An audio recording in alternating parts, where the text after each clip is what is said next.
Mucho tiempo atrás, cuando todavía no existía nada, Neme Wenungi, el abuelito creador, comenzó a hacer las cosas que ahora vemos. Hizo las aguas de los ríos, lagunas y caños. Creó la selva con todos sus árboles y hierbas y luego comenzó a crear los animales.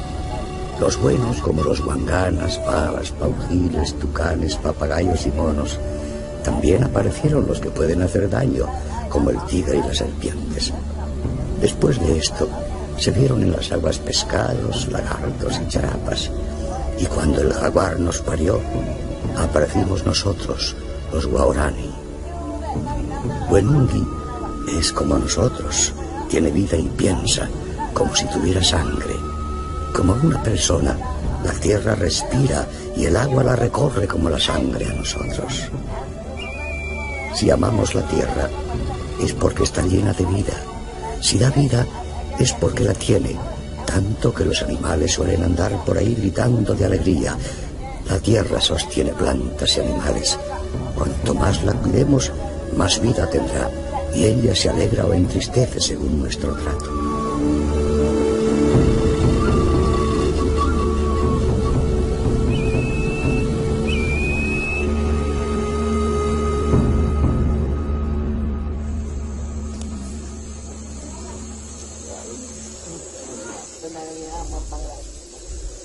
Este hombre se llama Ñame Enomenga y representa a la última generación de una tribu, los Waorani, que lamentablemente ha sido condenada a desaparecer. Ñame vive con su familia en Nenkipari, un pequeño asentamiento a orillas del río Siripuno. Está casado con Bara y hace poco tiempo que se trasladaron a este lugar, ubicado en el corazón de la Amazonía ecuatoriana.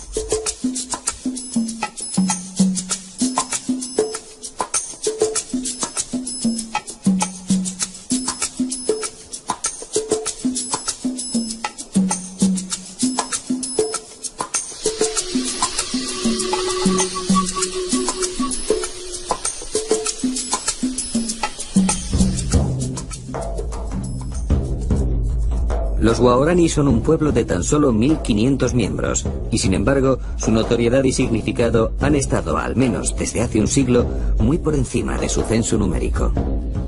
Hasta hace apenas 30 años, han tenido para sus vecinos características más fantasmales que humanas, llegando a dominar una extensión de selva de unos 20.000 kilómetros cuadrados.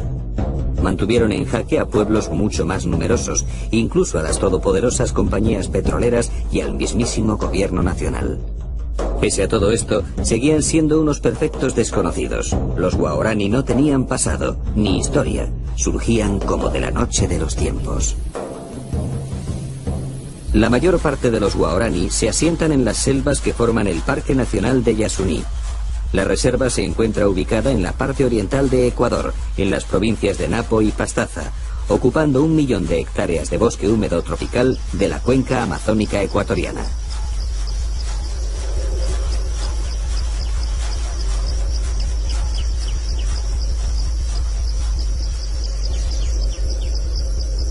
Yasuní forma parte del llamado Refugio Napo del Pleistoceno, constituyéndose en uno de los 10 lugares con mayor diversidad biológica del planeta.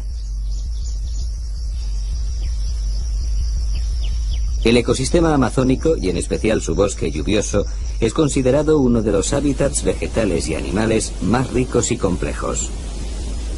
Su característica más importante es la existencia de una prolífica flora y fauna, junto a extraordinarias variaciones de macro y microhábitats.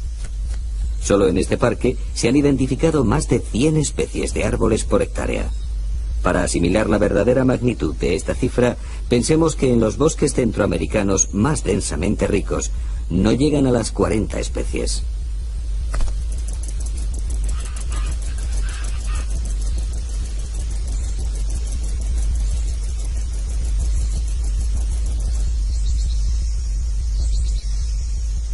Pero es su gran diversidad animal lo que provocó que la UNESCO lo declarara en 1979 Reserva Mundial de la Biosfera. Las últimas investigaciones arrojan resultados espectaculares. Aquí viven más de 500 especies de aves, 62 especies de serpientes y más de 100 de anfibios, 43 de las cuales corresponden exclusivamente a ranas arborícolas. En cuanto a mamíferos, hay censadas 173 especies, aunque se estima que pueden ser más de 200, que corresponderían al 70% de toda la fauna de mamíferos del Ecuador.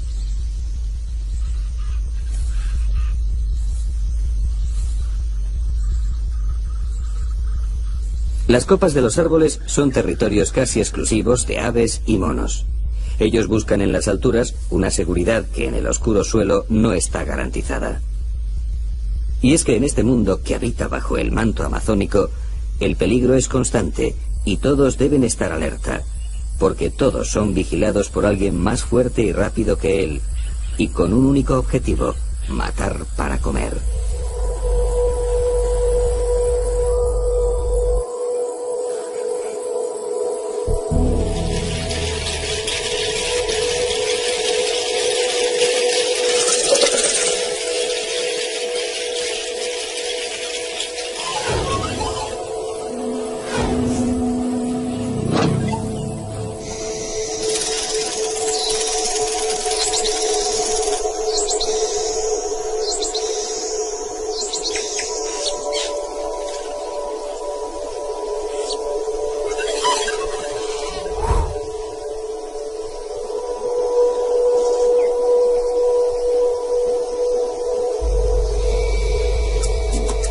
La Amazonía se ha convertido en un museo de la biología. El número de especies constituye de forma arrolladora el centro de la vida en la Tierra. De hecho, no existe ninguna colección de artefactos humanos que se acerquen ni de lejos al número de objetos diferentes que existe en una pluvisilva. Ninguna biblioteca o red de ordenadores podría contener la información almacenada en los cromosomas de los organismos que forman la selva tropical.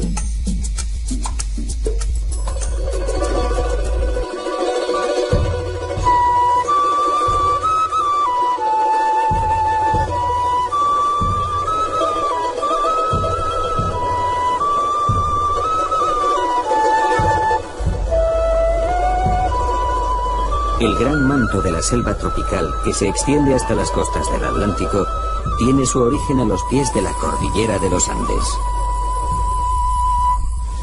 Conforme la Tierra gana altura, la selva nublada va dejando paso al páramo, y finalmente a la nieve y a los glaciares. Y de estas cumbres de nieves perpetuas nacen miles de ríos y riachuelos que han formado el Amazonas, el gran río de los ríos. Los Andes marcan una inmensa línea divisoria de aguas que cruza todo el continente sudamericano y que obliga a los ríos a dirigirse o bien al Atlántico o bien al Pacífico. Todos los que descienden hacia el Atlántico pasan a formar parte, sin excepción, del sistema amazónico, con mucho la mayor cuenca hidrográfica de la Tierra. El principal tributario del río Amazonas es el Napo, que tradicionalmente ha marcado la frontera natural de los territorios Guaraní. Esta era, hasta hace 50 años, su patria soberana de bosques y agua.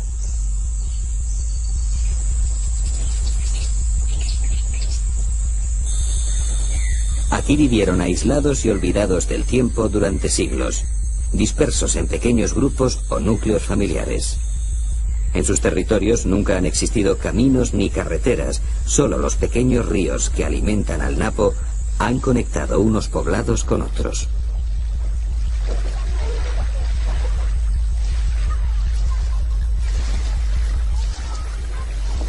Estas vías fluviales han sido su única salida hacia el exterior. Pero los Guaraní no son buenos navegantes, por lo que nunca se aventuraron a realizar largos viajes y apenas tuvieron contactos con otras tribus.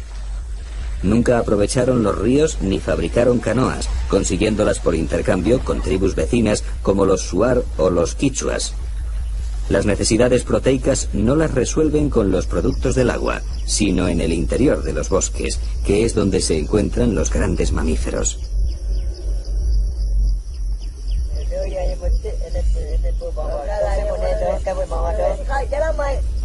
Hasta hace aproximadamente un año, Ñame y su familia vivían en Quehueiriono, uno de los poblados más importantes del río Siripuno, afluente del Napo. Pero los recursos naturales se estaban agotando y no eran suficientes para alimentar a los más de 160 miembros que formaban la comunidad. Así que Ñame decidió separarse y establecerse en un nuevo asentamiento que se encuentra a 2 jornadas a pie de Quehueiriono.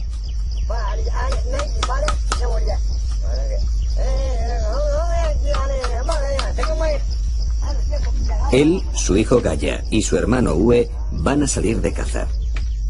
Ellos básicamente viven de la caza y de la recolección de productos silvestres, que representan el 90% de su dieta alimenticia.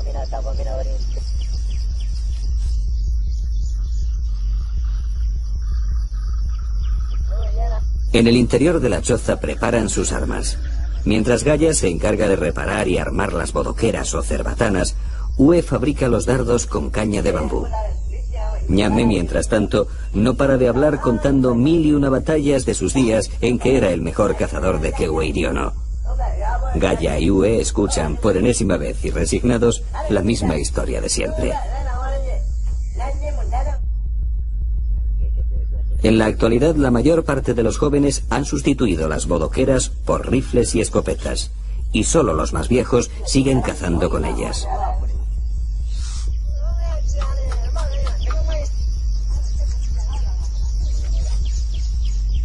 Una vez que Ue ha acabado de fabricar los dardos, se sienta cerca del fuego y comienza a impregnarlos de curare.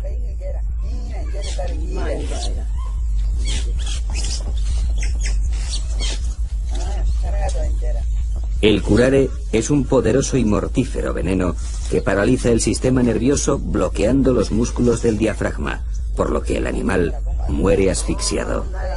Lo utilizan numerosos grupos étnicos del Amazonas y cada tribu posee su fórmula secreta de preparación.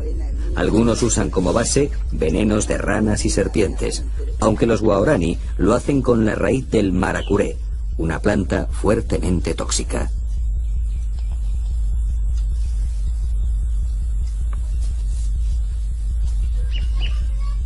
El cazador va impregnando concienzudamente cada uno de los dardos que luego deposita cerca del fuego para que el veneno se vaya secando.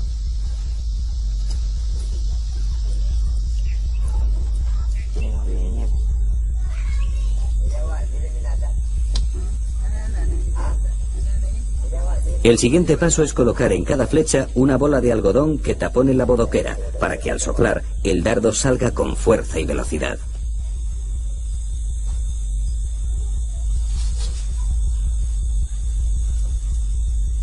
Por último, Ue utiliza la mandíbula de una piraña para hacer una muesca en el extremo impregnado de curare.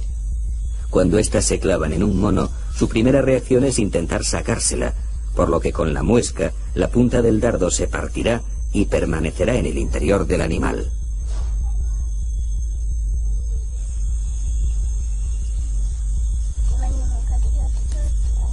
Mientras tanto, Ñame prepara la lanza. Cada vez que van a salir de caza, la lanza es adornada con un tinte rojo que extraen de la huenca, una semilla que los Waorani aprecian especialmente, ya que también la usan para sus adornos corporales. Al igual que el curare, la huenca es utilizada por varias tribus amazónicas.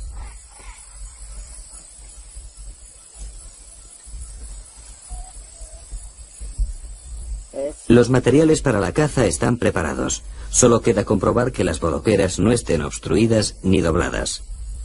Ue sale de la choza y elige como diana el tronco de un árbol situado a unos 20 metros de distancia.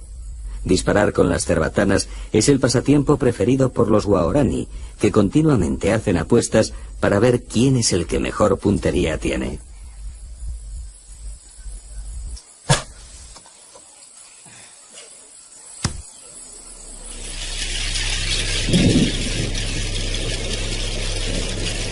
A finales de abril, las tormentas se forman a diario y en pocos minutos el cielo se cubre de un gris plomizo. Es época de lluvias y no hay un lugar en la Tierra donde llueva con tanta fuerza como lo hace en el Amazonas. El agua que permanece en el suelo en forma de humedad es absorbida por las raíces de los árboles y arbustos y desde aquí asciende por el tronco y las ramas hasta las hojas. Durante las horas diurnas, el agua se evapora de la superficie hacia la atmósfera en un proceso que se conoce como evapotranspiración. Se ha estimado que más de la mitad de la lluvia que cae en la cuenca del río Amazonas vuelve a la atmósfera a través del follaje de los árboles.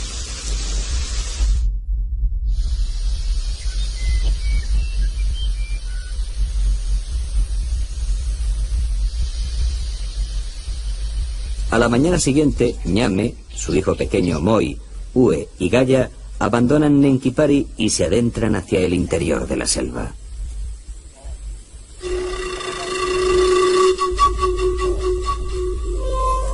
El color de su piel es el mejor camuflaje dentro del bosque. Incluso Gaya y Moi se quitan sus ropas occidentales cuando salen de caza. A ellos les da vergüenza ir desnudos porque lo ven como un símbolo salvaje, aunque respetan que su padre y su tío solo utilicen como vestimenta el come, un cordón alrededor de la cintura que les sujeta el pene contra la barriga.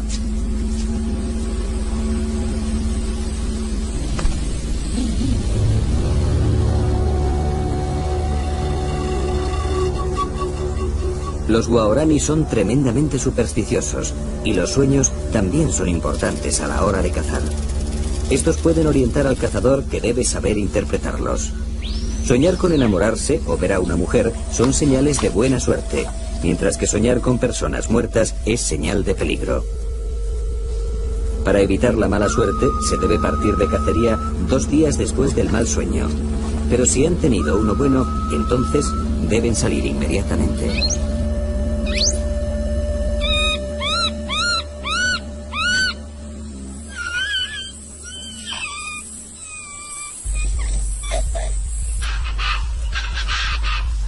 A los animales los detectan por las huellas y por el olor que dejan impregnado en el suelo, en las plantas y en los troncos, por el ruido que emiten cuando caminan o se mueven en los árboles y por los frutos que dejan parcialmente comidos.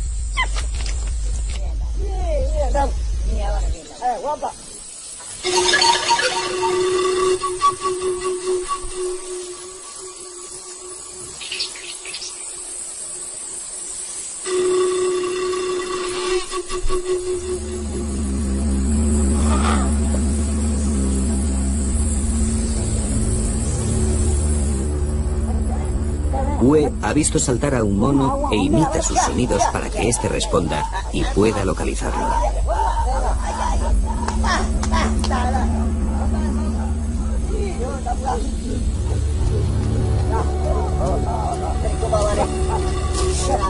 Los cazadores han encontrado a una familia de chorongos.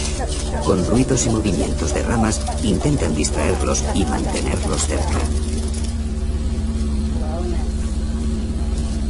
Gaya le prepara los dardos a su hermano pequeño, que va a ser el encargado de disparar. El blanco no es sencillo, porque los monos no paran de moverse. Moi sigue los movimientos de los chorongos bajo la atenta mirada de su padre. El primer tiro lo ha errado, pero aún va a tener una segunda oportunidad.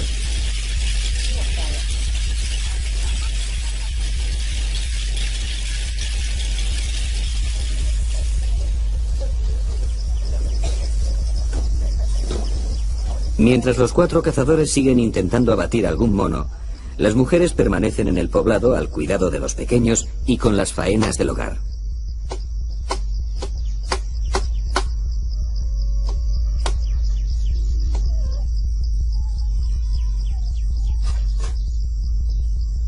Vara, la mujer de Ñame, está fabricando cuerdas a partir de la chambira, una fibra vegetal con la que confeccionan canastos y redes para pescar. En la choza de al lado, Luana, la mujer de Gaya, prepara el tallabo, un tinte para teñir la chambira y que se obtiene machacando las hojas de un árbol al que llaman ñaña.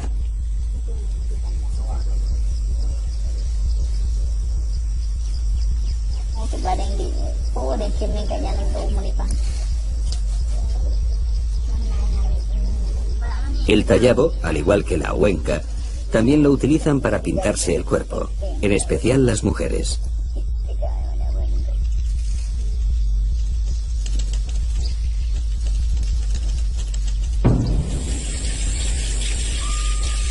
Moi también desaprovechó su segunda oportunidad y los monos han conseguido escapar. Pero por suerte pronto encuentran a otro grupo y Uwe, de nuevo, trata de distraerlos con su repertorio de sonidos.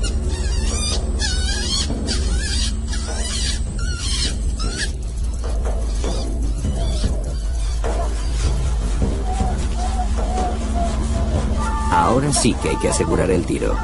La tarde se echa encima y las nubes vuelven a cubrir el cielo amenazando con lluvia.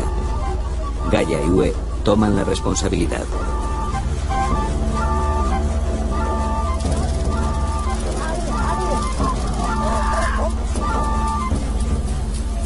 Cuando los Waorani tienen a una presa cerca, comienzan a moverse frenéticamente imitando los movimientos del animal, donde llegan a alcanzar una gran excitación.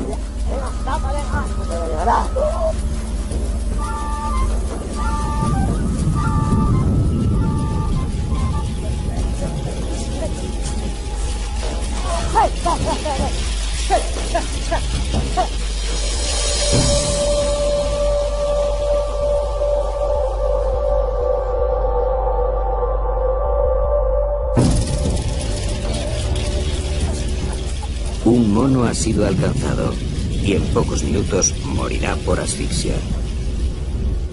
El chorongo se ha quedado enganchado en una rama y Gaia tiene que trepar para recuperarlo. En cuestión de segundos la tormenta vuelve a descargar con fuerza.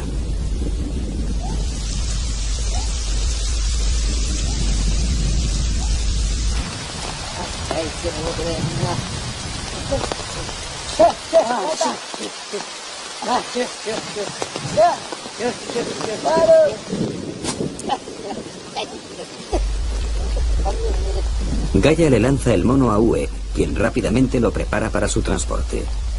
La lluvia arrecia y la noche está al caer. Aún les queda una buena caminata hasta Nenkypari, y ellos bien saben que caminar por la noche en la jungla puede resultar peligroso.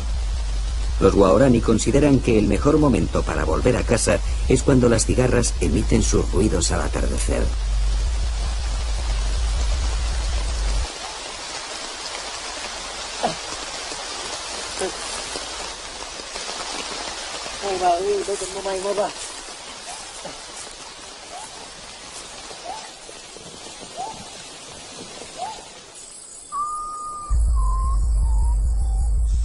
Hoy ha sido un día de suerte. En el camino de vuelta localizaron a otra familia de chorongos y lograron matar a 3 de sus miembros. Hacía mucho tiempo que no cazaban tantos monos en una sola jornada. Desde que los jóvenes cazan con escopetas, los animales se han trasladado a lugares remotos y de difícil acceso. Cada vez es más complicado cazar con bodoqueras y muy pronto esta arma caerá en el olvido.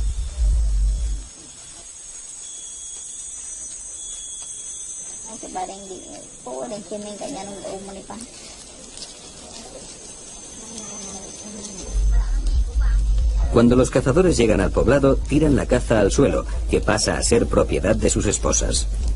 Los Waorani nunca guardan la carne ni saben conservarla. En cuanto esté preparada, la comerán hasta dejar los huesos limpios, aunque luego tengan que pasar varios días sin probar bocado.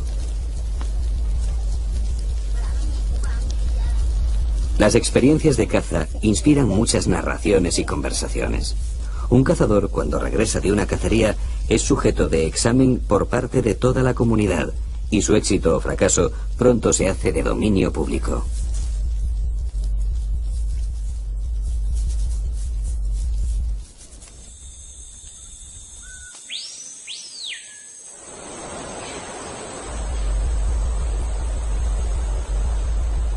Aunque los Waorani tradicionalmente han vivido de espaldas al río, siempre se han visto obligados a pescar, sobre todo durante las épocas en que la caza escasea. No lo hacen en los ríos, sino en las charcas y riachuelos que apenas tienen profundidad, ya que solo los jóvenes saben nadar.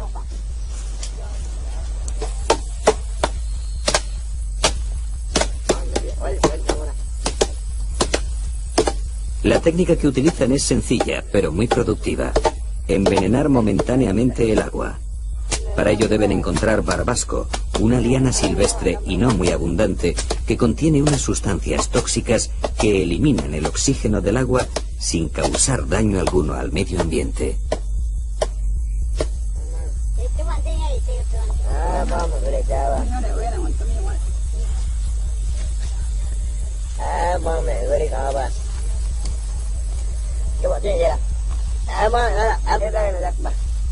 Una vez preparadas las redes y machacado el barbasco para que se disuelva bien en el agua, Ñame y Vara se meten en la charca y comienzan a diluir el veneno lavando las lianas varias veces.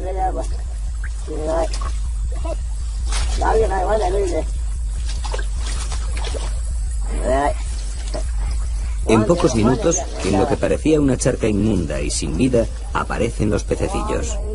El matrimonio los va recogiendo cuidadosamente y almacenándolos en una hoja de banano.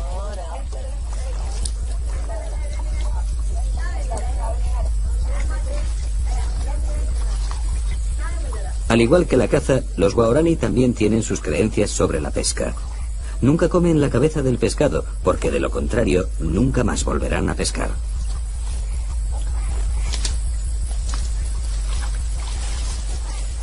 La pesca, particularmente realizada en las charcas y riachuelos tan ricos en nutrientes y que transportan partículas aluviales de las pendientes andinas, es una fuente de proteínas segura, pero ninguna sociedad amazónica basa la mayor parte de su subsistencia en el pescado.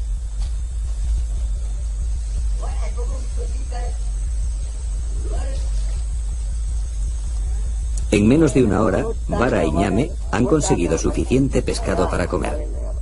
En el improvisado recipiente se pueden contar hasta 12 especies distintas.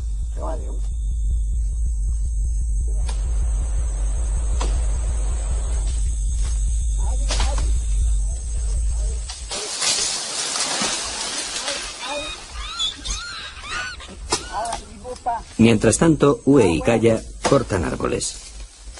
Tradicionalmente estas talas se hacían para crear chacras o campos de cultivos, pero desde hace varios años los guaraní han encontrado en la madera una buena fuente de ingresos vendiéndola a los madereros colombianos.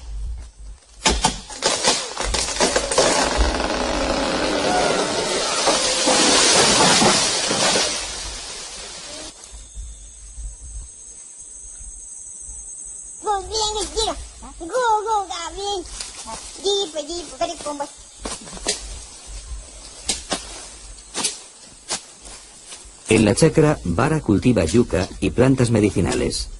La yuca es un tubérculo tan eficiente en términos de calorías potenciales que sus únicas alternativas en todo el mundo son el llantén y el arroz. En la actualidad, menos del 1% de los grupos de la selva de América Latina obtienen la mayor parte de su alimento mediante la caza y la recolección, dependiendo exclusivamente de la agricultura para su supervivencia.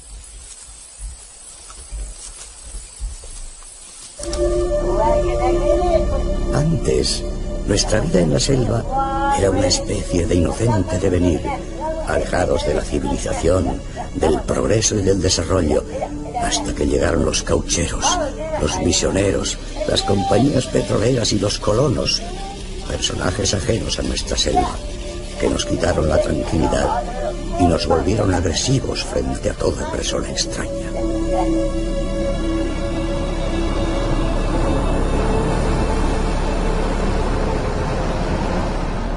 La decadencia del pueblo guaraní comenzó en 1967, cuando la compañía norteamericana Texaco perforó el primer pozo petrolífero.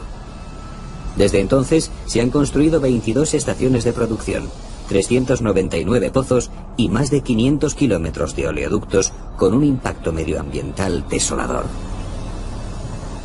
En 32 años se han derramado más de 70 millones de litros de petróleo crudo. Más de 100.000 millones de litros de aguas residuales con contenidos muy tóxicos han sido vertidos directamente a los ríos.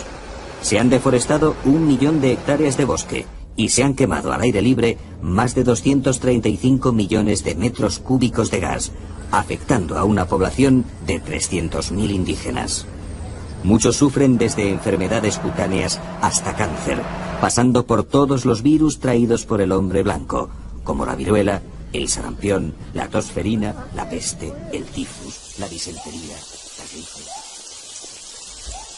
Rocío Alarcón es una etnobotánica que lleva varios años luchando por los intereses de las tribus indígenas.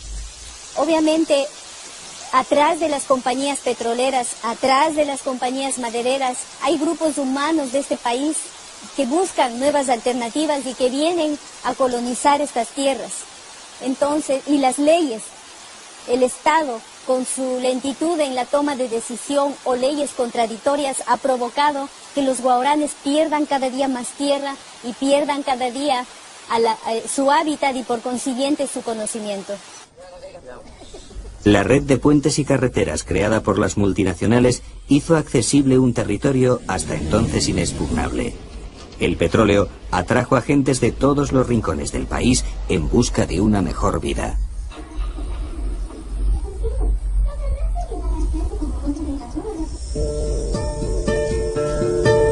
Davo es el hijo mayor de Ñame y Vara, pero hace muchos años que no sabe nada de ellos.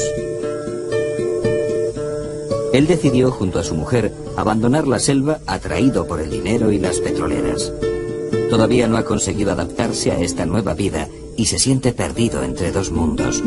Su único refugio es el alcohol.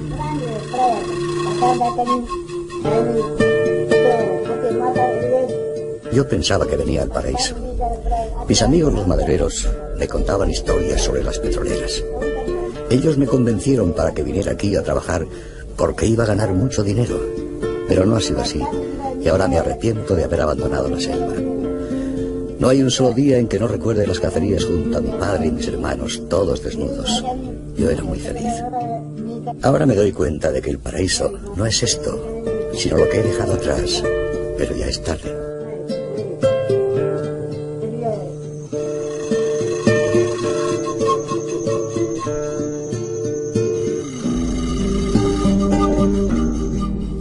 Davo no es el único guaraní que ha dejado la selva. Como él, otros muchos han decidido cambiar de vida y probar fortuna, pero pocos han logrado adaptarse. Su cultura ha perdido tal identidad y orgullo que hoy se han convertido en mendigos en medio de la riqueza de su propio territorio. Claman caridad, mientras sus casas están construidas sobre inmensos yacimientos de petróleo. El cambio es muy marcado. Los viejos han escondido su conocimiento, han escondido su forma de ser, y para llegar a ellos hay que gastar tiempo y energía para descubrir su real interioridad. Está cubierta, tapada por lo que ahora es la civilización. Y en el caso de los jóvenes, están atraídos por lo que es la ciudad, el modernismo, la radio, la televisión. Y este cambio lo hemos provocado nosotros los ecuatorianos y el mundo que nos rodea, todos nosotros que formamos parte de este planeta, que estamos hambrientos de recursos naturales, estamos hambrientos de petróleo, estamos hambrientos de una serie de productos que tiene la naturaleza. Y somos nosotros los que hemos provocado esto a través de compañías petroleras, madereras, compañías farmacéuticas, y nosotros los consumidores, obviamente.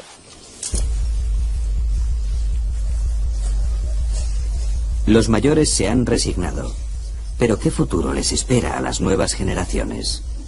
Creo que los guaraníes están todavía a tiempo para que podamos desarrollar una estrategia de protección en dos líneas. Protección del conocimiento ancestral, pero eso va acompañado con protección del bosque. Y brindarles alternativas para que ellos se capaciten y puedan entrar al mundo moderno, pero de una manera más lenta, más segura, porque ellos han tenido un cambio en 50 años desde la piedra hacia la civilización, hacia la computadora.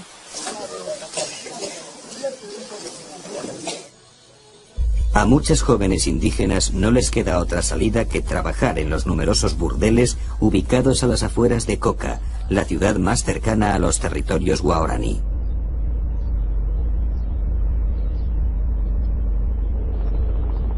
Coca se encuentra en la margen izquierda del río Napo y representa a la típica ciudad amazónica, remota y olvidada, que ha crecido sin orden ni concierto. A simple vista parece una ciudad pobre, pero nada más lejos de la realidad. Aquí el dinero corre como un reguero de pólvora. Prostíbulos, cantinas, salas de juego, hoteles y restaurantes se alimentan de los petroleros que pasan varios meses recluidos en el interior de la selva. A esto hay que añadir a los madereros, mineros y a los numerosos militares que protegen las plantas petrolíferas. Para venir a Coca se venía solo por río. No había otra vía de acceso. Teníamos que salir de Quito a Ambato, de Ambato Baños, Puyo, Tena, Misaguallí. De ahí cogíamos la canoa y veníamos a Coca. Salíamos aproximadamente 11 de la mañana y llegábamos 4 o 5 de la tarde a Coca. Era la única vía. Entonces, en veces no alcanzábamos a llegar a Coca, nos tocaba dormir en algún punto de la ribera, en alguna casa de algún colono. El río Napo pues dividía dos sectores, la parte de los colonos indígenas que estaba aquí a mano izquierda y a mano derecha, todo ese territorio desde Misaguallí hasta Nuevo Rocafuerte, toda esa ribera era de los Aucas. No había una sola casa, no había un solo pueblo en todo ese trayecto, porque si alguno se atrevía a pasar se exponía, muchas veces les mataban, con frecuencia a las mujeres no les mataban, se las llevaban para hacer las suyas, a los varones sí.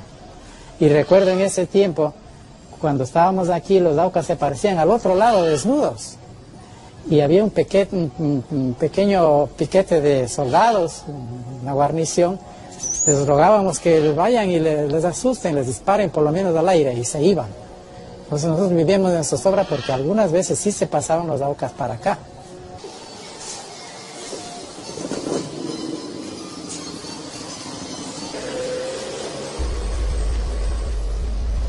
Coca es también el centro de distribución de las sustancias que necesitan los narcos para la elaboración de la cocaína y lugar de descanso de las FARC, la guerrilla colombiana que tiene su cuartel general al otro lado de la frontera.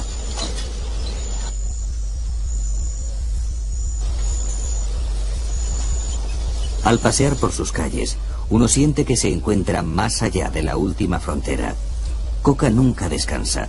Para muchos es la única válvula de escape que tienen para soportar una vida lejos de toda civilización, entre el juego, el alcohol y las prostitutas más baratas de Ecuador. Bueno, la historia de Coca tiene varias fundaciones. Desde el tiempo de los jesuitas, que se llamó San Antonio de la Coca. Posteriormente también fue fundada por un ecuatoriano, refundada, y esas se han llevado. Estaban aquí a la margen izquierda del río Napo, en la desembocadura con el río Coca. Y esta fundación es del año 54 más o menos, y es fundada por Camilo de Torrano, un capuchino, que vino aquí, y en esta zona había pues 3 casitas de indígenas. Es ahí cuando se da la última fundación, hacia el año 54-56 por ahí. Pues en torno a la misión comienzan algunas cositas. Pues la misión tiene la escuelita, tiene un dispensario, y en torno a la misión se va concentrando un poquito la gente. Pero Coca, cuando se hace de verdad, o sea, un poquito más grande, es cuando llega el petróleo.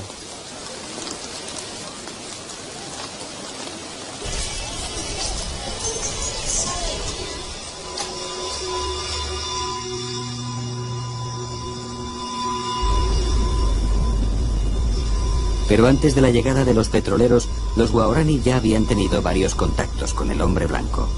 A principios de los años 50, el ILV, una misión evangélica norteamericana, comenzó a sobrevolar la selva tratando de localizar y contactar con tribus indígenas en un ambicioso proyecto de evangelización. Sus lazos de amistad los creaban desde el aire, lanzándoles regalos. A los guaraní se les agrupó en protectorados donde sufrieron un proceso de occidentalización brutal. Fue el comienzo de su genocidio cultural, pero también el nacimiento de un mito que aún continúa.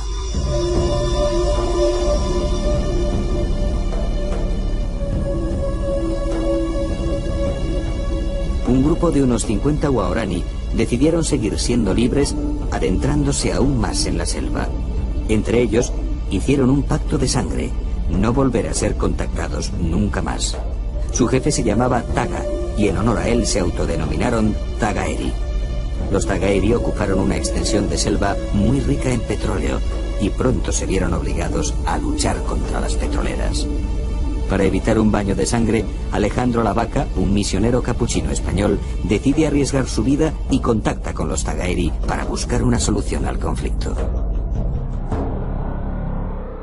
El 21 de julio de 1987, El misionero y la religiosa Inés Arango morían acribillados a lanzazos por los Zagairi. Alejandro quiere acercarse porque ve venir el peligro sobre la selva. Es decir, hasta entonces la selva es una selva muy aislada, nuestra zona. No había prácticamente blancos, el 95% de la gente era indígena, el 5% era blanco. Pero él ya sabía que iba a haber petróleo, la carretera llega al Coca en el año 70 y con la carretera todas las arterias petroleras y la selva ahí queda inerme ya, ¿no? Es decir, la selva era inconquistable para la técnica ecuatoriana, pero la técnica petrolera la pone al alcance de la gente, ¿no? Aunque él tenía un contrato con el Estado, con la petrolera, con CEPE en aquel momento, que era la estatal, para hacer un contacto, él ponía tales condiciones, lo difería de tal forma que los petroleros decidieron tomar unas medidas sustitutorias, ¿no? Y paralelas, y entonces tomaron un señor que se llamó el doctor Vela, con un grupo de gente armada que limpiaba la selva, es decir, porque le parecía que la actitud del obispo era una actitud, digamos, poco combativa, ¿no? Alejandro y nosotros lo que hemos querido es que no hubiera exploración petrolera en esa zona, ¿no? Pero si eso no se puede evitar, que es lo que le pasó a Alejandro, bueno, al final él dijo, mira, yo soy un obispo, yo soy un misionero y este es mi oficio, ¿no? Yo no tengo que impedir que la gente se mate, ¿no? La noche anterior, cuando ya decidió entrar, reunió a algunos compañeros a decirles que bueno, que iba a entrar al día siguiente donde los Zagairi. Él era perfectamente consciente del peligro, porque bueno, era un hombre muy experto, había estado muchas veces y sabía lo que podía pasar. Él pidió que le acompañara a Inés, ¿no? Que era una religiosa colombiana, capuchina, que era una mujer muy valerosa que le había acompañado a él en muchos viajes a los Guaraní y que había dado muchas pruebas de valor, ¿no? Los Guaraní tenían dentro de una selva inmensa, tenían como dos huequitos en esa selva, ¿no? En un huequito estaba una casa ya muy vieja y después a unos 300 metros había una chacra, es decir, una huerta de yuca, también con los árboles, con los troncos de árboles cortados un poco alto. El helicóptero no se podía posar y ellos tenían que lanzarse desde una piola, desde unos 3-4 metros. Cuando ellos llegaron allí, ahí había unos jóvenes Guaraní, unos muchachos jóvenes, que al ver al helicóptero se retiraron a la selva. Entonces el helicóptero bajó un poco hasta unos 3-4 metros y ellos se descolgaron.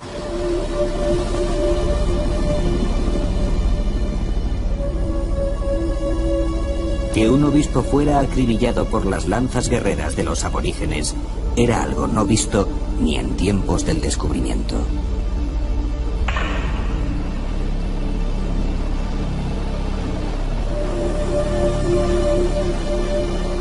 Los hechos son que ellos se habían quedado en la chacra, los hechos son con testigos que ellos estaban junto a unos muchachos Guaraní, y los hechos son que encontramos sus cuerpos ya no en la chacra, sino en la casa, por lo tanto no les han matado ahí. En la casa Alejandro está a unos 15 metros de la puerta de la casa y Inés está clavada junto a la puerta de la casa, ¿no? Varios años después, uno de los amigos nuestros, de los Guaraní amigos nuestros, se llamaba Babé, en una de las incursiones que hizo hacia la tierra de los Zagairi, capturó en el monte, es decir, él se acercaba a las casas Zagairi y en una chacra en el monte vio 3 mujeres. De las 3 mujeres pudo capturar una, él y su grupo. Fui a su casa y bueno, pues allí vi efectivamente a una niña Zagairi que se llamaba Omatuki. De Omatuki tenemos una versión de la muerte de Alejandro e Inés que yo personalmente creo que en sus términos generales es exacta, porque primero porque la niña no podía inventar algunas de las palabras que decía si no las hubiera visto, ¿no? Y segundo porque algunas de sus descripciones coincidían exactamente con el lugar donde hallamos los cuerpos, etcétera, ¿no? Bien, según ellas lo que ocurrió fue lo siguiente: cuando los muchachos guaraníes llegaron a la casa acompañando a los 2 blancos, la primera reacción fue de estupor. Entonces, para ellos fue sin duda inaudito ver que aquel que estaba más allá de la frontera y que además era un caníbal conocía su lengua. Tuvieron conversaciones, parece que al principio de lejos, luego se acercaron. Bien, el caso es que llegaron a una relación amistosa. Debieron pasar varias horas y estaban prácticamente, según la niña, preparándose para irse, ¿no? Cuando en este momento aparecen en el grupo unos viejos, los mayores del grupo, que han estado cazando todo el día. Se armó una verdadera discusión en el grupo. Las mujeres decían, no, ya no queremos vivir más así, ¿no?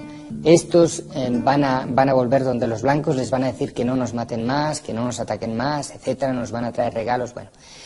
Los jóvenes, que seguramente, como siempre ocurre, aparecieron callados, y estos hombres mayores que empezaron a decir a su grupo lo que tenían que hacer. Lo que fue para mí más significativo, en la canción que dicen que cantan ahí, como suelen hacerlo, la canción que cantan antes y después de las muertes, se repite, ¿no?, esto: somos guerreros, somos tigres, somos cazadores, nosotros matamos, ¿no? Es una estrofa que se repite. Y después llega la segunda estrofa que dice: ellos han matado a nuestro hermano mayor, ellos han matado a nuestro jefe, nosotros debemos vengar su muerte, ¿no?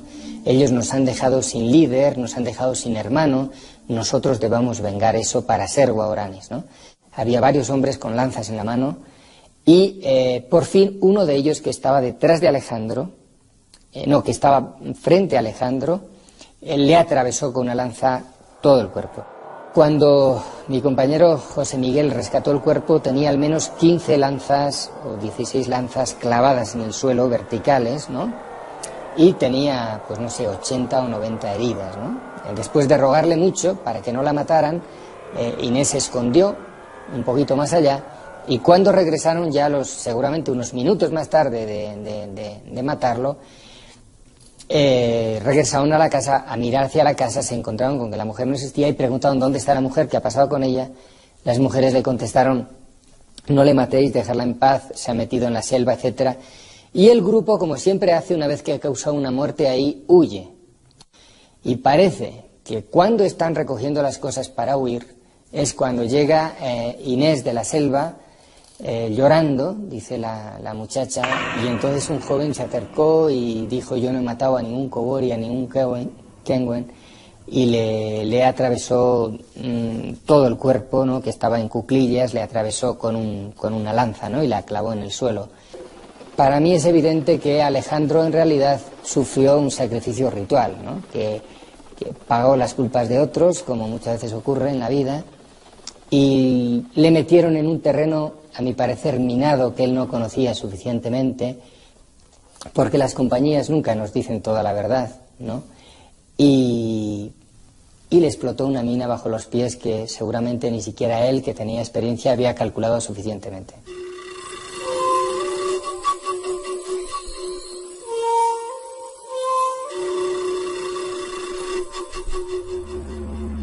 Ahora nuestra vida no es ese paraíso en medio de animales y flores. Es radicalmente diferente con la presencia de las compañías petroleras. El canto de los pájaros ha sido cambiado por el bramar de las máquinas que se abren paso, penetrando en la selva virgen y reduciendo con rapidez nuestro espacio físico. Para los blancos, esta zona significaba perder un paisaje o ganar riqueza. En cambio, para nosotros, es el fin y la extinción de nuestras vidas. Miles de hectáreas de selva tropical han sido destruidas, los ríos contaminados y la espesa jungla ha visto desaparecer muchos de sus encantos.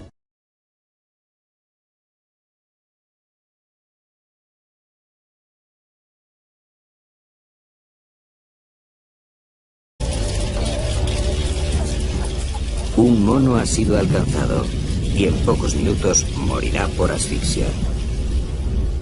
El chorongo se ha quedado enganchado en una rama y Gaia tiene que trepar para recuperarlo. En cuestión de segundos, la tormenta vuelve a descargar con fuerza.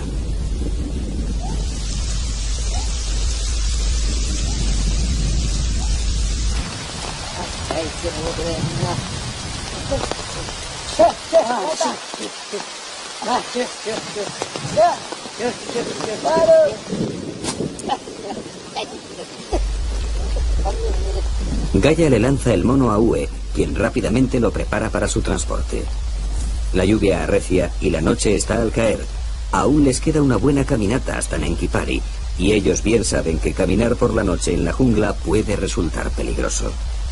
Los guaraní consideran que el mejor momento para volver a casa es cuando las cigarras emiten sus ruidos al atardecer.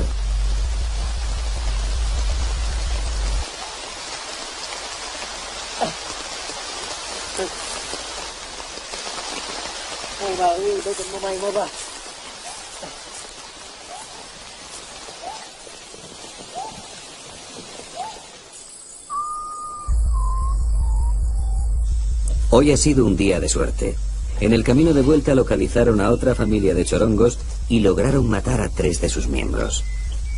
Hacía mucho tiempo que no cazaban tantos monos en una sola jornada.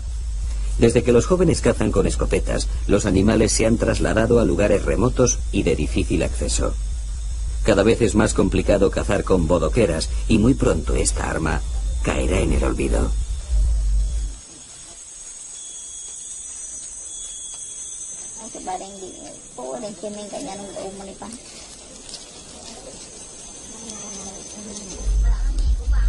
Cuando los cazadores llegan al poblado, tiran la caza al suelo, que pasa a ser propiedad de sus esposas. Los guaraní nunca guardan la carne ni saben conservarla. En cuanto esté preparada, la comerán hasta dejar los huesos limpios, aunque luego tengan que pasar varios días sin probar bocado. Las experiencias de caza inspiran muchas narraciones y conversaciones. Un cazador, cuando regresa de una cacería, es sujeto de examen por parte de toda la comunidad, y su éxito o fracaso pronto se hace de dominio público.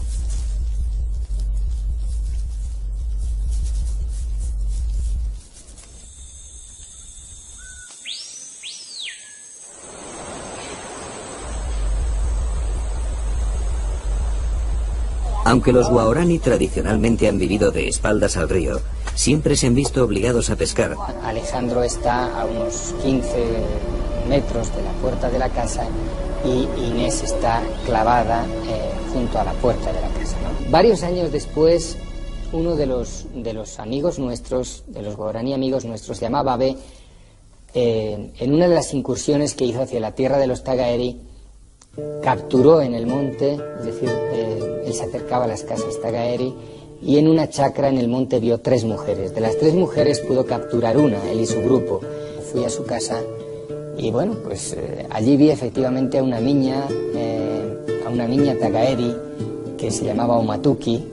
De Omatuki tenemos una versión de la muerte de Alejandro e Inés que yo personalmente creo que en sus términos generales es exacta, porque primero porque la niña no podía inventar algunas de las palabras que decía si no las hubiera visto, ¿no? Y segundo porque algunas de sus descripciones coincidían exactamente con el lugar donde hallamos los cuerpos, etcétera, ¿no? Bien, según ellas lo que ocurrió fue lo siguiente. Cuando los muchachos guaraníes llegaron a la casa acompañando a los 2 blancos, la primera reacción fue de estupor. Entonces, para ellos fue sin duda inaudito ver que aquel que estaba más allá de la frontera y que además era un caníbal conocía su lengua. Tuvieron conversaciones, parece que al principio de lejos, luego se acercaron. Bien, el caso es que llegaron a una relación amistosa. Debieron pasar varias horas y estaban prácticamente, según la niña, preparándose para irse, ¿no? Cuando en este momento aparecen en el grupo unos viejos, los mayores del grupo, que han estado cazando todo el día. Se armó una verdadera discusión en el grupo. Las mujeres decían, no, ya no queremos vivir más así, ¿no? Estos van a volver donde los blancos, les van a decir que no nos maten más, que no nos ataquen más, etcétera, nos van a traer regalos, bueno. Los jóvenes, que seguramente, como siempre ocurre, aparecieron callados, y estos hombres mayores que empezaron a decir a su grupo lo que tenían que hacer. Lo que fue para mí más significativo, en la canción que dicen que cantan ahí, como suelen hacerlo, la canción que cantan antes y después de las muertes, se repite, ¿no?, esto: somos guerreros, somos tigres, somos cazadores, nosotros matamos, ¿no? Es una estrofa que se repite. Y después llega la segunda estrofa que dice: ellos han matado a nuestro hermano mayor, ellos han matado a nuestro jefe, nosotros debemos vengar su muerte, ¿no? Ellos nos han dejado sin líder, nos han dejado sin hermano, nosotros debemos vengar eso para ser guaraníes, ¿no? Había varios hombres con lanzas en la mano y por fin uno de ellos, que estaba detrás de Alejandro, que estaba frente a Alejandro, le atravesó con una lanza todo el cliente. Cuando los muchachos guauranis llegaron a la casa acompañando a los dos blancos, la primera reacción fue de estupor. Entonces, para ellos fue sin duda inaudito ver que aquel que estaba más allá de la frontera y que además era un caníbal conocía su lengua. Tuvieron conversaciones, parece que al principio de lejos, luego se acercaron. Bien, el caso es que llegaron a una relación amistosa. Debieron pasar varias horas y estaban prácticamente, según la niña, preparándose para irse, ¿no? Cuando en este momento aparecen en el grupo unos viejos, los mayores del grupo, que han estado cazando todo el día. Se armó una verdadera discusión en el grupo. Las mujeres decían, no, ya no queremos vivir más así, ¿no? Estos van a volver donde los blancos, les van a decir que no nos maten más, que no nos ataquen más, etcétera, nos van a traer regalos, bueno. Los jóvenes, que seguramente, como siempre ocurre, aparecieron callados, y estos hombres mayores que empezaron a decir a su grupo lo que tenían que hacer. Lo que fue para mí más significativo, en la canción que dicen que cantan ahí, como suelen hacerlo, la canción que cantan antes y después de las muertes, se repite, ¿no?, esto: somos guerreros, somos tigres, somos cazadores, nosotros matamos, ¿no? Es una estrofa que se repite. Y después llega la segunda estrofa que dice: ellos han matado a nuestro hermano mayor, ellos han matado a nuestro jefe, nosotros debemos vengar su muerte, ¿no? Ellos nos han dejado sin líder, nos han dejado sin hermano, nosotros debemos vengar eso para ser guauranis, ¿no? Había varios hombres con lanzas en la mano y por fin uno de ellos, que estaba detrás de Alejandro, que estaba frente a Alejandro, le atravesó con una lanza todo el cuerpo. Cuando mi compañero José Miguel rescató el cuerpo, tenía al menos 15 lanzas o 16 lanzas clavadas en el suelo, verticales, ¿no? Y tenía, pues no sé, 80 o 90 heridas, ¿no? Después de rogarle mucho para que no la mataran, Inés se escondió un poquito más allá, y cuando regresaron ya seguramente unos minutos más tarde de matarlo, regresaron a la casa, a mirar hacia la casa, se encontraron con que la mujer no existía y preguntaron dónde está la mujer, qué ha pasado con ella. Las mujeres le contestaron: no le matéis, dejadla en paz, se ha metido en la selva, etcétera. Y el grupo, como siempre hace una vez que ha causado una muerte ahí, huye. Y parece que cuando están recogiendo las cosas para huir es cuando llega Inés de la selva, llorando, dice la muchacha, y entonces un joven se acercó y dijo: yo no he matado a ningún Cobori, a ningún Kenwen, y le atravesó todo el cuerpo, ¿no?, que estaba en cuclillas, le atravesó.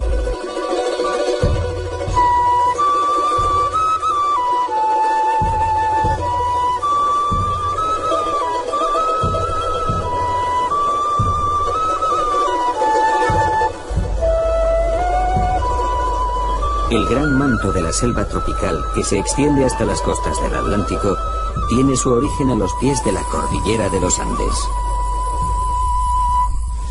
Conforme la tierra gana altura, la selva nublada va dejando paso al páramo y finalmente a la nieve y a los glaciares. Y de estas cumbres de nieves perpetuas nacen miles de ríos y riachuelos que han formado el Amazonas, el gran río de los ríos.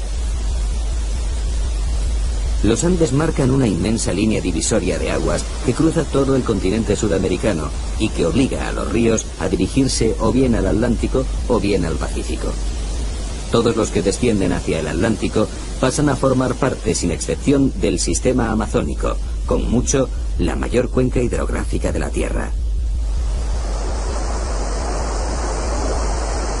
El principal tributario del río Amazonas es el Napo, que tradicionalmente ha marcado la frontera natural de los territorios guaorani. Esta era, hasta hace 50 años, su patria soberana de bosques y agua.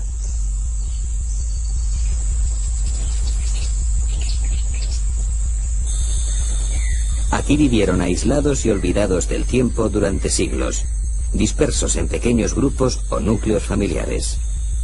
En sus territorios nunca han existido caminos ni carreteras, solo los pequeños ríos que alimentan al Napo han conectado unos poblados con otros.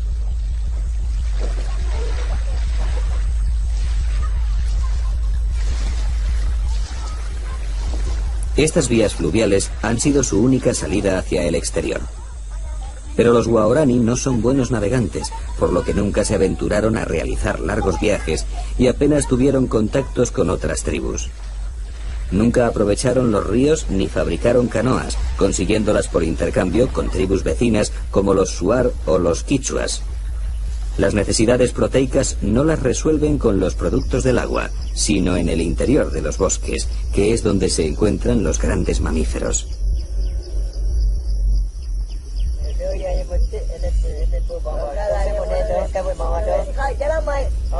Hasta hace aproximadamente un año, Ñame y su familia vivían en Quehueiriono, uno de los poblados más importantes del río Siripuno, afluente del Napo.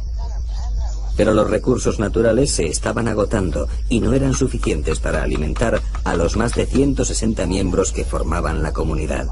Así que Ñame decidió separarse y establecerse en un nuevo asentamiento que se encuentra que se acerquen ni de lejos al número de objetos diferentes que existe en una pluvisilva. Ninguna biblioteca o red de ordenadores podría contener la información almacenada en los cromosomas de los organismos que forman la selva tropical.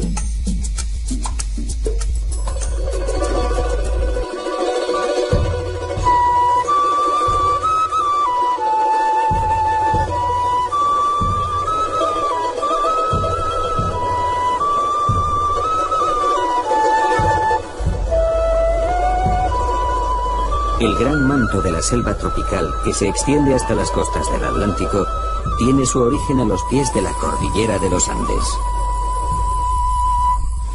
Conforme la tierra gana altura, la selva nublada va dejando paso al páramo, y finalmente a la nieve y a los glaciares. Y de estas cumbres de nieves perpetuas nacen miles de ríos y riachuelos que han formado el Amazonas, el gran río de los ríos. Los Andes marcan una inmensa línea divisoria de aguas que cruza todo el continente sudamericano y que obliga a los ríos a dirigirse o bien al Atlántico o bien al Pacífico. Todos los que descienden hacia el Atlántico pasan a formar parte, sin excepción, del sistema amazónico, con mucho la mayor cuenca hidrográfica de la Tierra. El principal tributario del río Amazonas es el Napo, que tradicionalmente ha marcado la frontera natural de los territorios Waorani. Esta era, hasta hace 50 años, su patria soberana de bosques y agua.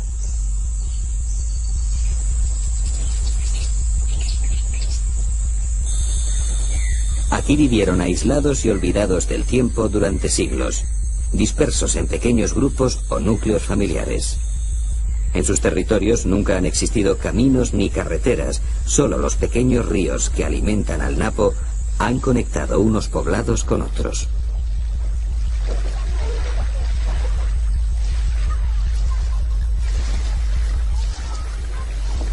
Estas vías fluviales han sido su única salida hacia el exterior. Pero los Waorani no son buenos navegantes, por lo que nunca se aventuraron a realizar largos viajes y apenas tuvieron contactos con otras tribus. Nunca aprovecharon los ríos ni fabricaron canoas, consiguiéndolas por intercambio con tribus vecinas como los Shuar o los Quichuas. Las necesidades proteicas no las resuelven con los productos del agua, sino en el interior de los bosques, que es donde se encuentran los grandes mamíferos.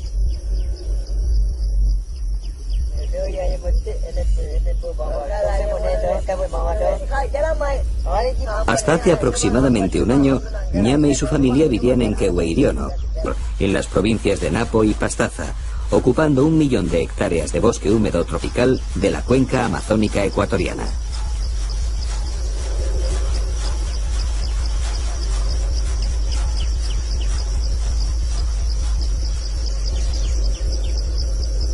Yasuní forma parte del llamado Refugio Napo del Pleistoceno, constituyéndose en uno de los 10 lugares con mayor diversidad biológica del planeta. El ecosistema amazónico, y en especial su bosque lluvioso, es considerado uno de los hábitats vegetales y animales más ricos y complejos. Su característica más importante es la existencia de una prolífica flora y fauna, junto a extraordinarias variaciones de macro y microhábitats.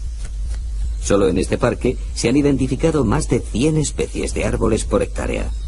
Para asimilar la verdadera magnitud de esta cifra, pensemos que en los bosques centroamericanos más densamente ricos no llegan a las 40 especies.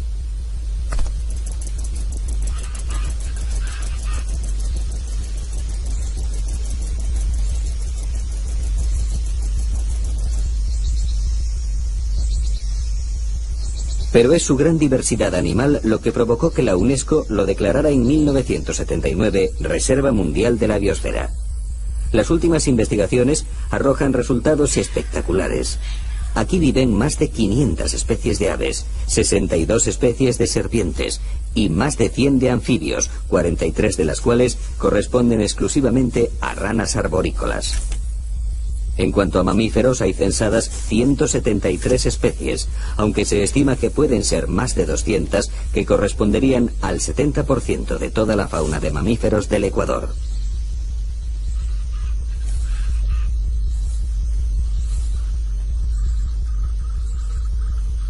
Las copas de los árboles son territorios casi exclusivos de aves y monos. Ellos buscan en las alturas una seguridad que en el oscuro suelo no está garantizada. Y es que en este mundo que habita bajo el manto amazónico, el peligro es constante y todos deben estar alerta, porque todos son vigilados por alguien más fuerte y rápido que él, y con un único objetivo: matar para comer.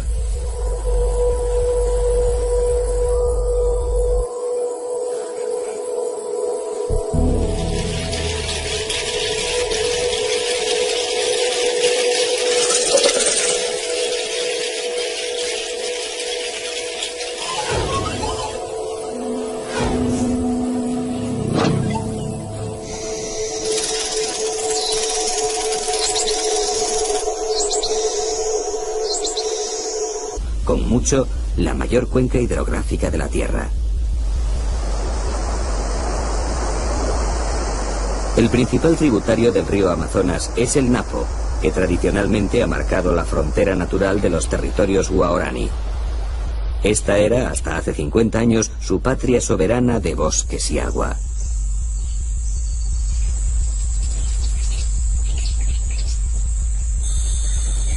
Aquí vivieron aislados y olvidados del tiempo durante siglos, dispersos en pequeños grupos o núcleos familiares. En sus territorios nunca han existido caminos ni carreteras, solo los pequeños ríos que alimentan al Napo han conectado unos poblados con otros.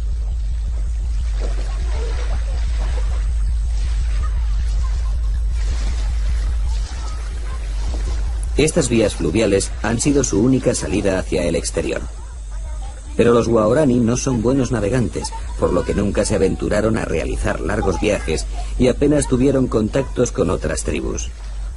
Nunca aprovecharon los ríos ni fabricaron canoas, consiguiéndolas por intercambio con tribus vecinas como los Shuar o los Quichuas. Las necesidades proteicas no las resuelven con los productos del agua, sino en el interior de los bosques, que es donde se encuentran los grandes mamíferos.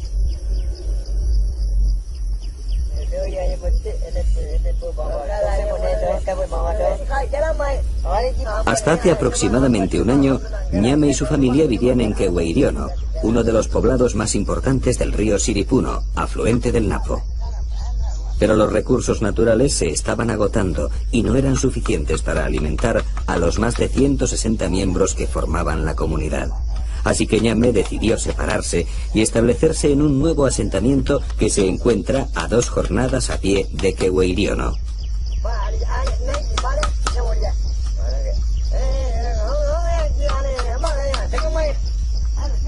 Él, su hijo Gaya y su hermano Ue van a salir de caza.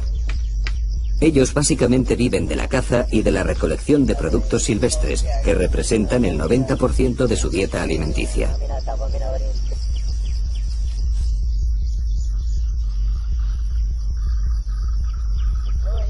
En el interior de la choza preparan sus armas. Mientras Gaya se encarga de reparar y armar las bodoqueras o cerbatanas, Ue fabrica los dardos con caña de bambú. Ñame, mientras tanto, no para de hablar contando 1001 batallas de sus días en que era el mejor cazador de Quehueiriono.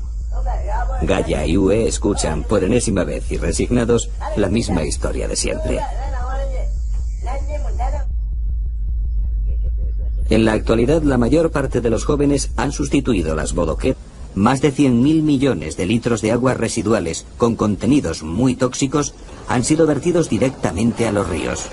Se han deforestado 1 millón de hectáreas de bosque y se han quemado al aire libre más de 235 millones de metros cúbicos de gas, afectando a una población de 300.000 indígenas.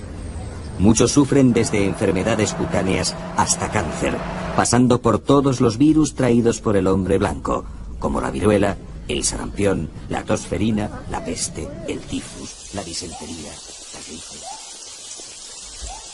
Rocío Alarcón es una etnobotánica que lleva varios años luchando por los intereses de las tribus indígenas. Obviamente, atrás de las compañías petroleras, atrás de las compañías madereras, hay grupos humanos de este país que buscan nuevas alternativas y que vienen a colonizar estas tierras. Entonces, y las leyes, el Estado, con su lentitud en la toma de decisión o leyes contradictorias, ha provocado que los guaraníes pierdan cada día más tierra y pierdan cada día su hábitat y por consiguiente su conocimiento.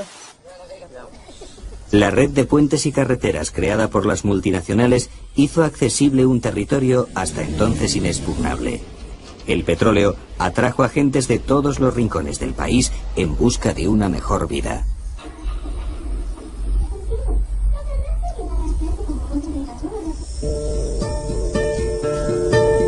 Davo es el hijo mayor de Ñame y Vara, pero hace muchos años que no sabe nada de ellos. Él decidió, junto a su mujer, abandonar la selva atraído por el dinero y las petroleras. Todavía no ha conseguido adaptarse a esta nueva vida y se siente perdido entre dos mundos. Su único refugio es el alcohol.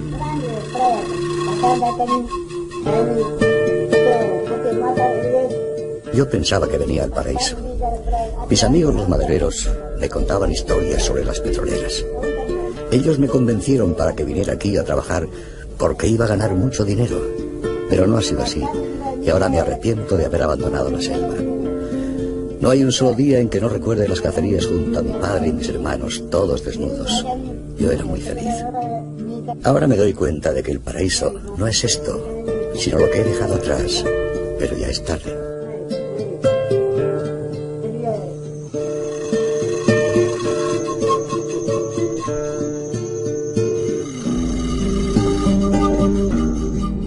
Davo no es el único guaraní que ha dejado la selva. Como él, otros muchos han decidido cambiar de vida y probar fortuna, pero pocos han logrado adaptarse. Su cultura ha perdido tal identidad y orgullo que hoy se han convertido en... Años después, uno de los amigos nuestros, de los guaraní amigos nuestros, se llamaba Babe, en una de las incursiones que hizo hacia la tierra de los Tagaeri, capturó en el monte, es decir, él se acercaba a las casas Tagaeri, y en una chacra en el monte vio 3 mujeres. De las 3 mujeres pudo capturar una, él y su grupo. Fui a su casa y bueno, pues allí vi efectivamente a una niña Tagaeri que se llamaba Omatuki. De Omatuki tenemos una versión de la muerte de Alejandro Inés que yo personalmente creo que en sus términos generales es exacta, porque primero porque la niña no podía inventar algunas de las palabras que decía si no las hubiera visto, ¿no? Y segundo porque algunas de sus descripciones coincidían exactamente con el lugar donde hallamos los cuerpos, etcétera, ¿no? Bien, según ellas lo que ocurrió fue lo siguiente. Cuando los muchachos guaraníes llegaron a la casa acompañando a los 2 blancos, la primera reacción fue de estupor. Entonces, para ellos fue sin duda inaudito ver que aquel que estaba más allá de la frontera y que además era un caníbal conocía su lengua. Tuvieron conversaciones, parece que al principio de lejos, luego se acercaron. Bien, el caso es que llegaron a una relación amistosa. Debieron pasar varias horas y estaban prácticamente, según la niña, preparándose para irse, ¿no? Cuando en este momento aparecen en el grupo unos viejos, los mayores del grupo, que han estado cazando todo el día. Se armó una verdadera discusión en el grupo. Las mujeres decían, no, ya no queremos vivir más así, ¿no? Estos van a volver donde los blancos, les van a decir que no nos maten más, que no nos ataquen más, etcétera, nos van a traer regalos, bueno. Los jóvenes, que seguramente, como siempre ocurre, aparecieron callados, y estos hombres mayores que empezaron a decir a su grupo lo que tenían que hacer. Lo que fue para mí más significativo, en la canción que dicen que cantan ahí, como suelen hacerlo, la canción que cantan antes y después de las muertes, se repite, ¿no?, esto: somos guerreros, somos tigres, somos cazadores, nosotros matamos, ¿no? Es una estrofa que se repite. Y después llega la segunda estrofa que dice: ellos han matado a nuestro hermano mayor, ellos han matado a nuestro jefe, nosotros debemos vengar su muerte, ¿no? Ellos nos han dejado sin líder, nos han dejado sin hermano, nosotros debemos vengar eso para ser guaraníes, ¿no? Había varios hombres con lanzas en la mano y por fin uno de ellos, que estaba detrás de Alejandro, que estaba frente a Alejandro, le atravesó con una lanza todo el cuerpo. Cuando mi compañero José Miguel rescató el cuerpo, tenía al menos 15 lanzas o 16 lanzas clavadas en el suelo, verticales, ¿no? Por Camilo de Torrano, un capuchino, que vino aquí, y en esta zona había pues 3 casitas de indígenas. Es ahí cuando se da la última fundación, hacia el año 54-56 por ahí. Pues en torno a la misión comienzan algunas cositas. Pues la misión tiene la escuelita, tiene un dispensario, y en torno a la misión se va concentrando un poquito la gente. Pero Coca, cuando se hace de verdad, o sea, un poquito más grande, es cuando llega el petróleo.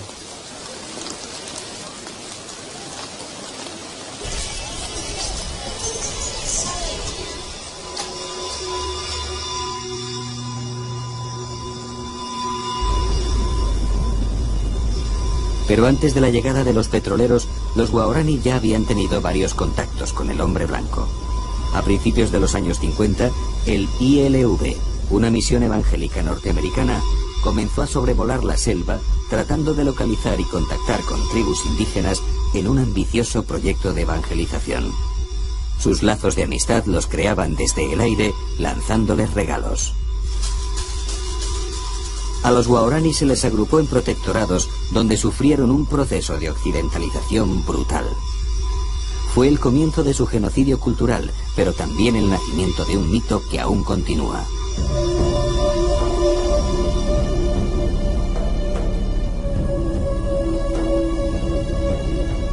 Un grupo de unos 50 guaraní decidieron seguir siendo libres, adentrándose aún más en la selva. Entre ellos, hicieron un pacto de sangre: no volver a ser contactados nunca más. Su jefe se llamaba Taga, y en honor a él se autodenominaron Tagaeri.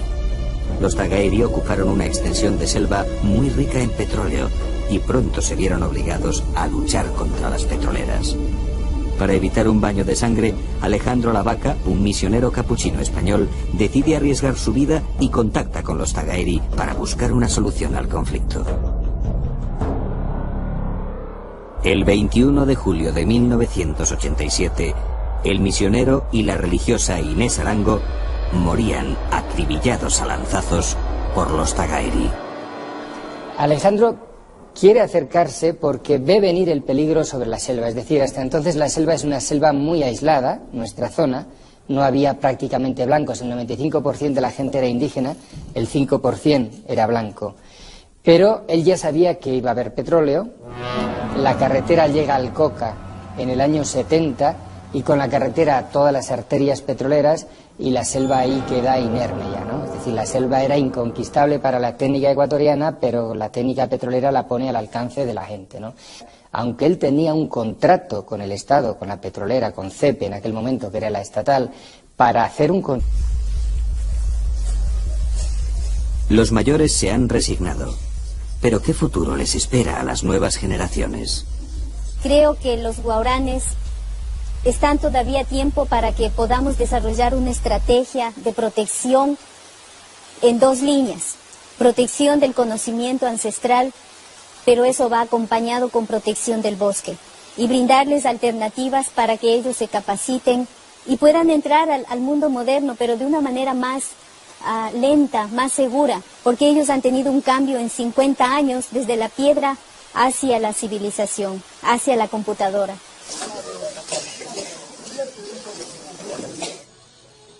A muchas jóvenes indígenas no les queda otra salida que trabajar en los numerosos burdeles ubicados a las afueras de Coca, la ciudad más cercana a los territorios guaraní.